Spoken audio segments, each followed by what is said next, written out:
Hello everyone, my name is Longclick. Welcome back to my weekly market update. Today we are going to talk about low demand, higher interest rate. Would it cause a house price decrease or not? Okay, so let's take a look of what we have.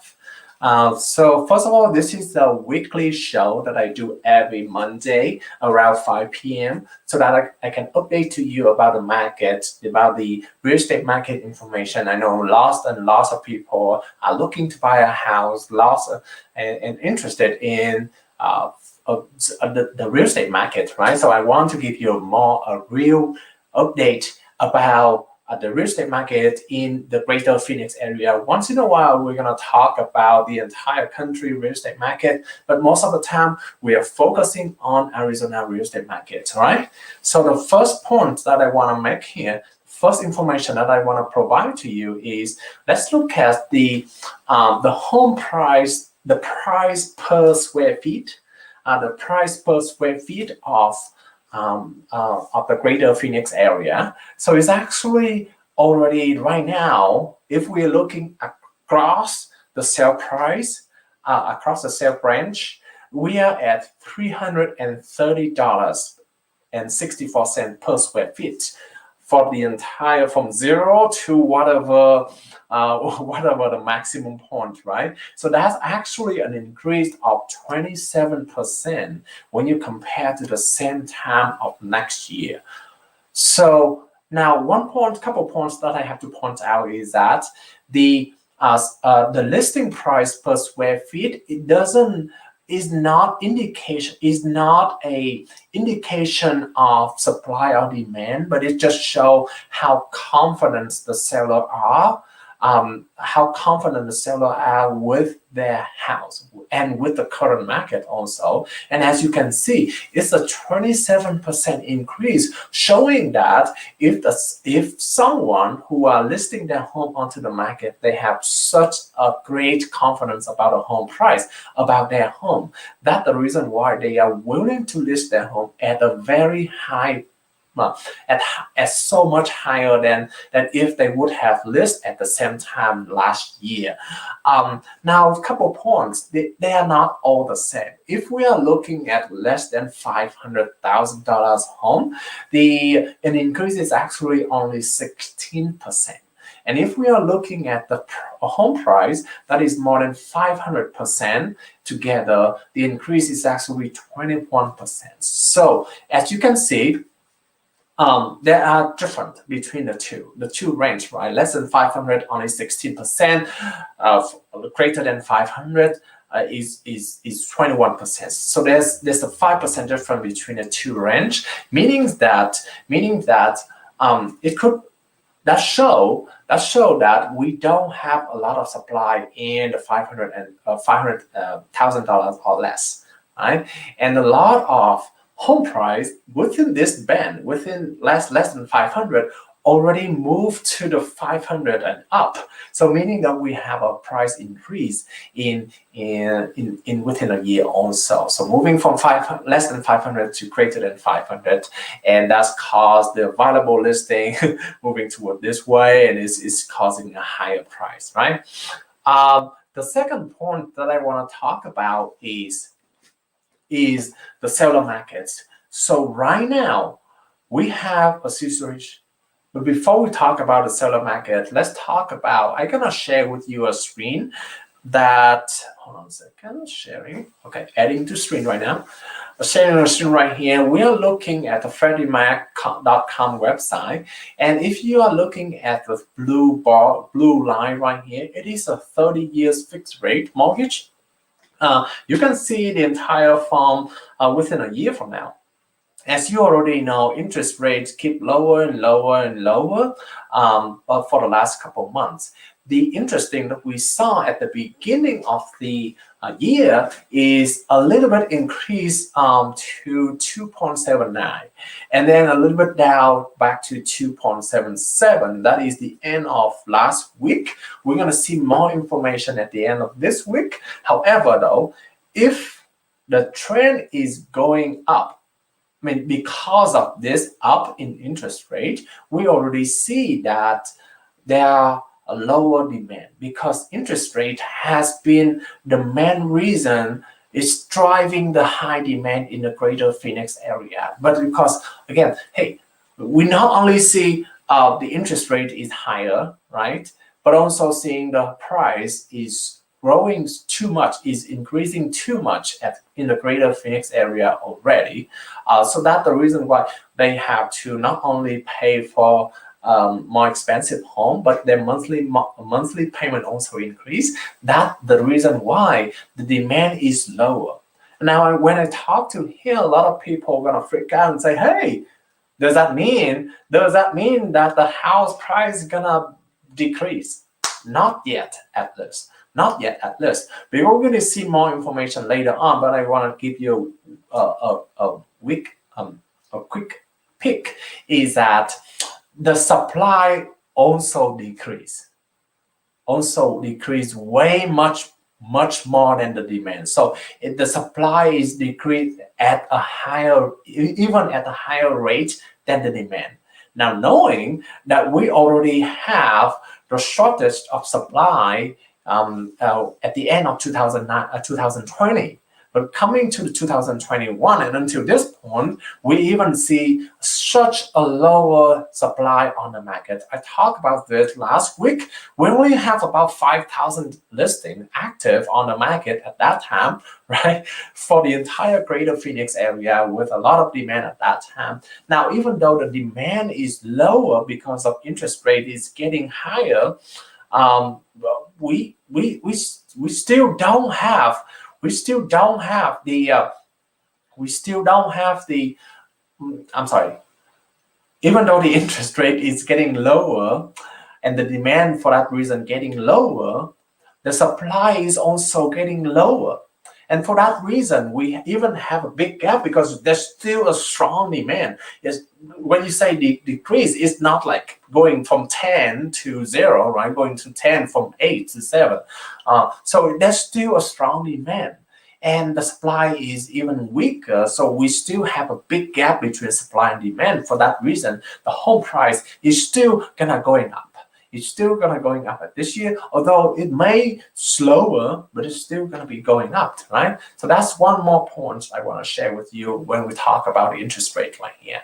The other points that I want to talk about is the Cromford index. Cromford Market Index, which is Cromford report which is one of the most reliable organization that they are doing a lot of reports, a good report about real estate market. I'm moving around because I'm showing you information here on the screen, and this information is really good as a good indication. Oh, what happened? I'm not sure what happened. Okay, there's always a technical difficulty, always, right? Let's do that again. Okay, it's much better. Sorry about that. So the Cromford Market Index showing how strong the market is and whether it is favor to the seller or the buyer or not. If it is higher than 100, then it's super favor to the seller. If it is less than 100, then yeah, it's favor the buyer. But as you see here, all 17 big cities in the greater Phoenix areas has the market index greater than 100. And all of them is increasing except for Paradise Valley here, right? So change of 33%, 26%, 14% and things like that. One thing that I want to point out is that there are 2 points actually. Last month, right? Last time when I report this, there's only one city that is greater than 600, right? So that last time when I finished this, there's only one city, which is Gilbert, that is greater than 600, right? And now there are already 7 cities that is greater than 600. We're talking about Chandler, Avondale, Gilbert, Glendale, Maricopa, Mesa, and Green Creek, right? Those are the 6 cities that also greater than 600. Now I'm saying greater than 100 is a seller market, but greater than 600 is going to be 6 times greater than the standard points, right? Standard baseline. So, and then we're talking about the next one is good deal is 593, which is not too far away from the 600 points, right? So we have 7 cities that have a great seller, that are in a great seller market in the greater Phoenix area, meaning that they can have much better offer price than the asking price, right? They don't have to pay any closing costs for the buyer. They don't have to pay any concession. They don't have to pay for any closing repair or any inspection items. All right. So they have a lot of power in selling. They're gonna have multiple offers, looking at a lot of people submitting offer on their contract. So that's a good thing for the seller in this market. The second point that I want to point out is that Chandler and Avondale have replaced Gilbert at the first and the second on the list. So meaning now the Chandler is whoever have a house in Chandler area, you are the in the area that have a lot of power to sell. All right, and then you're probably gonna have more money in your bucket than what you're asking for. Right. So talking to here, I just want to give out a quick tip for those of you who are selling the house and wanting to gain the most of your of the sale of the house, is that when we're talking about the asking price, right? Always by all means, no one wants to list their house like lower than expected, right? But someone want to list at a really high price. Now, all of the research that I'm talking about is like selling within even before listed or within a couple of days, right? If it is within a reasonable price, if your house is within 200 and you listing at 250, then no one gonna make that offer, or no one gonna even see the house, right? If your house is about 500 and you're asking for 600 or 630, then no one gonna see the house. But one of the strategy that we do as a listing agent is that we are going to ask at a little bit lower. I'm gonna show you some proof in another video, but that is a strategy that we should do. Is that we should list the home at a little bit lower than expected, than what other buyers expected, and then a lot of people see that wow, this listing and this price is crazy. It's crazy, and a lot of people are gonna jump in and seeing your house and 10 minutes, 15 minutes request, and you're gonna see the full schedule of showing and things like that as a homeowner, and you're gonna be busy showing the house. Right? Your agent probably do that. Right? But the benefit of that is that when a lot of people seeing the house, they're gonna make an offer and they're gonna finding and then try to get the home. Right? So and at that time, you're gonna from this point of asking, you're gonna have much more because of the bidding war that the buyer have to go through. So that is one of the trick, one of the tips that I give to the seller to be able to get to the points that they want, instead of listing their homes at this point starting right here and then waiting forever to get that one, because lesser buyers gonna see the house, right? So unfortunately for the buyers, that is just the current market right now. And sometimes you have to be willing to go into the winning war.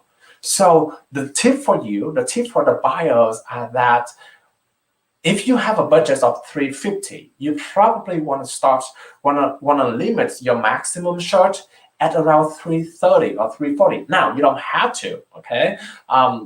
You don't have to, but this is just my recommendation. You may have to start at $330 and $340 so that if you see a house at $330 and $340 that you really want, you have a $10,000 gap to potentially win the bidding war. So that is my tip for the buyers, so that you don't have to go over the budget also.